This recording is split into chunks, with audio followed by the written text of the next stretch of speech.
him, she went and told him behind my back. Oh my gosh! I know! But I kind of told Jackson that you have a crush on him. You did what? Well, you'll never guess what he said. What did you do? He flat out said he feels the same way about you. He does? He feels the same way about me. That 6 feet tall, dark chocolate being God feels the same way about me. Yeah, that's what he said. Oh my gosh. Hello everyone. Welcome to another episode of Ask the Girl from Schenectady. And I'm your host, Aduayo Magic Kodumi, aka Ayo Magic, the girl from Schenectady. So that clip you just saw was another clip from my one-woman show where the main character describes details about a secret crush she has on a coworker with another coworker. So today's topic, is it a good thing to share details about your love life on social media? Well, let's hear what the male and female panel had to say about this.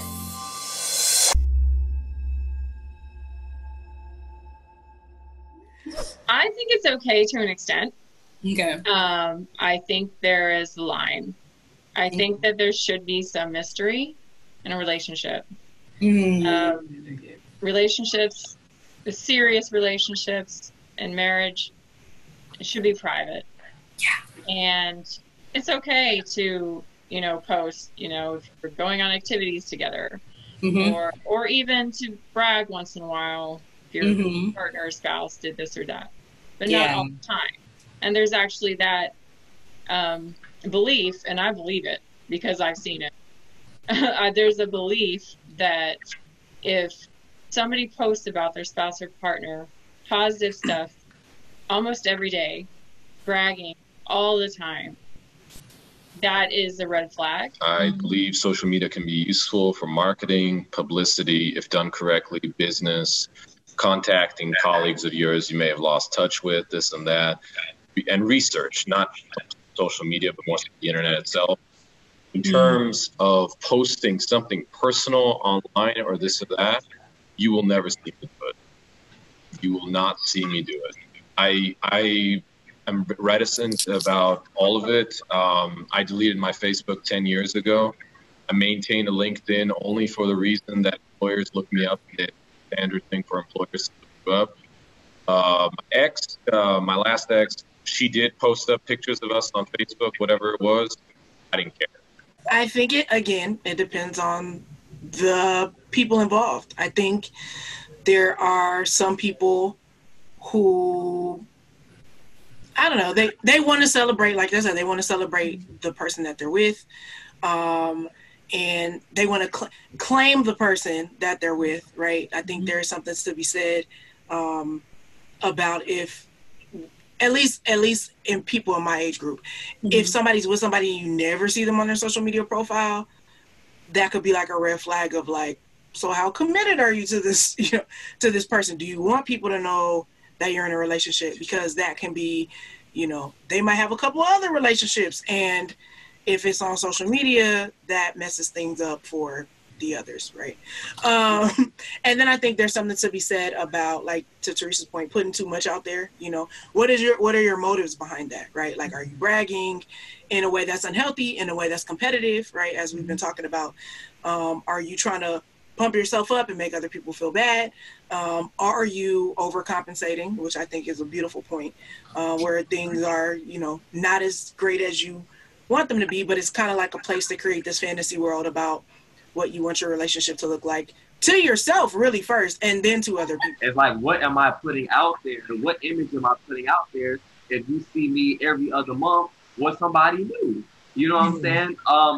In terms of marriage, yeah, I think it's a good thing. I think it's a good thing if you are in a relationship. I mean, if you are in a marriage, you are posting pictures and, you're putting these healthy ideas and healthy images of what a marriage should be like. I mean, whether you're married or not, if you're, there should still be boundaries. Like, I don't think that you should be posting pictures of your spouse or pictures of yourself or pictures of you two together that could lead to, you know, compromising situations, that can lead to situations that can get you guys in trouble, that can lead you to situations that can be tempting for yourself or tempting for other people. Yes, absolutely. I totally agree. In my opinion, I don't believe you should post pictures of your dating life on social media. Especially if you're multi-dating and then you're posting pictures of every single person that you go on a date with. I disagree with that. Okay? But once you get the ring and you get engaged or you're actually walking down the aisle, then it's okay for you to post pictures. Because, you know, we like to see positive images of love on social media. We like to live vicariously through all the happy people who are living happy lives. And, you know, it gives optimism about love for all of us single people. You know, but dating and, you know, all the dates and every single person that you actually just go on a date with, I don't agree with that. I don't think you should post that on social media. Now, on another note, I do think that married couples should decide how much they want to post on social media. I don't believe posting every single detail of your relationship is also a good thing. I think that partners should decide with themselves like how much they want to share and how much details that they should put on there.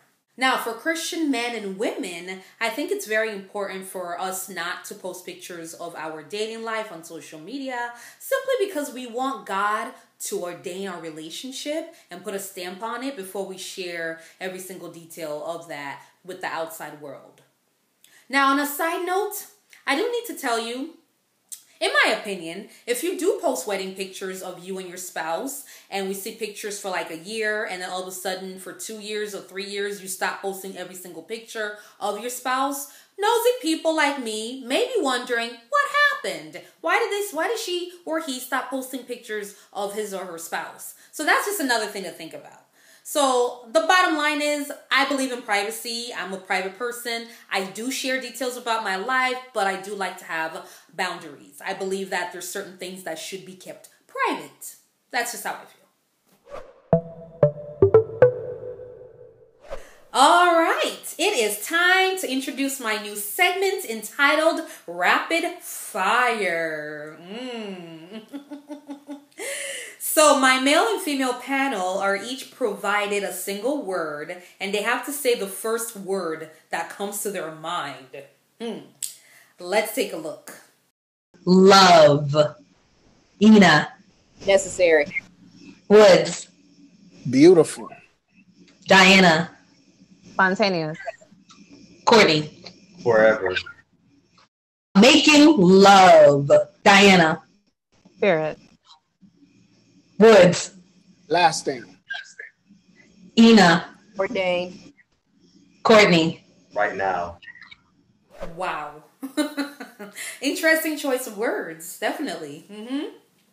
So that concludes today's episode of Ask the Girl from Schenectady.